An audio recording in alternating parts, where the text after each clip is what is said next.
Менің атым Жүміл Сәбит Ақжолқызы. Сәлеметсіздер ме, құрметті көрермендер. Менің аты жөнім Жетпіс Нұрланқызы.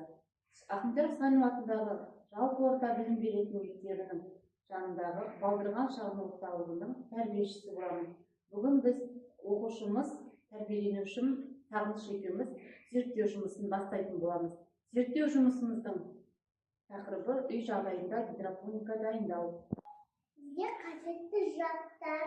Бізге қажет ең алғаш таза су, хлор ерітіндісі, марганец ерітіндісі және ақ бидай керек болады. Сонымен қатар бізге дайындау үшін пластик табақ, таза су құйылып дайын тұрған сүзгі және табақша керек. Ең алғаш біздер не істейміз? Бидайды табаққа саламыз. Табаққа саламыз. Жақсы, жарайды, осы бізге жетеді. Енді су құямыз, суды құямыз. Құяғы таза суды.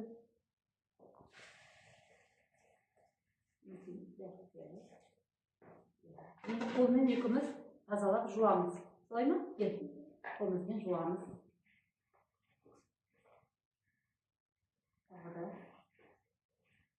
Бізге ешқандай қоқыс қалмау керек. Бидайымыз тап-таза болу керек. Солай ма, Сағыныш?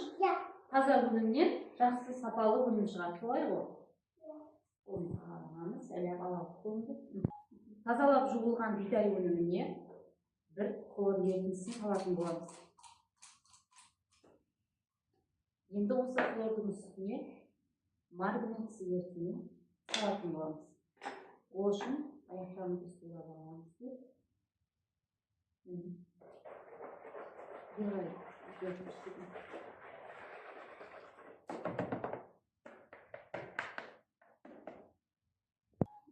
Енді жақсылап жуылған өнімді сүзетін боламыз.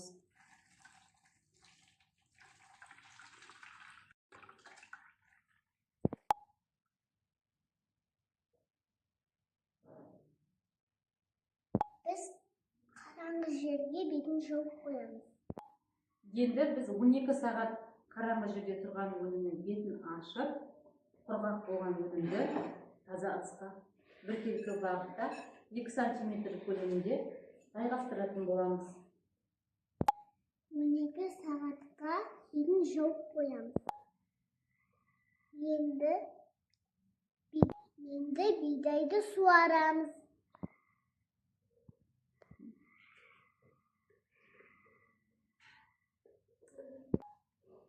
Күнге бетін жауып қоямыз. 5 күн болған бидайымыз өсіп шықты. 5 күн бойы Сағыныш біз не істедік? Осылай етіп бидайымызды күніне 2 реттен суарып тұрдық. Соның нәтижесінде 7 сантиметрге дейінгі ұзындықта біздің шөбіміз өсіп шықты. Нұрланқызы, осы шөптерді қошаққандарға беруге бола ма? Әрине, Сағыныш, осы шөптерді қошаққандарыңа, лақтарыңа беруге болады. Себебі ол нағыз құнарлы бағытында тұр.